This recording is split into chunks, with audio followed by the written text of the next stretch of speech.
लगी आज सावन की फिर वो झड़ी है।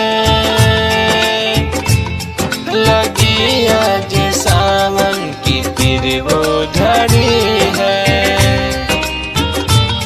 वही आग सीने में फिर जल रही है। लगी आज सावन की फिर वो झड़ी है।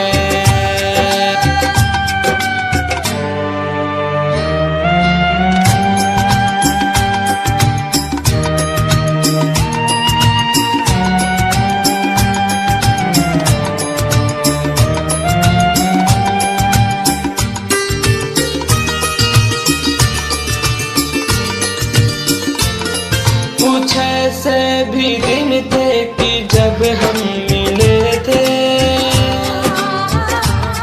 चमन में नहीं फूल दिल में खिले थे। वही तो है मौसम मगर रुत नहीं है। मेरे साथ बरसात भी रो पड़ी है। लगी आज सावन की फिर वो झड़ी है। लगी आज सावन की फिर वो झड़ी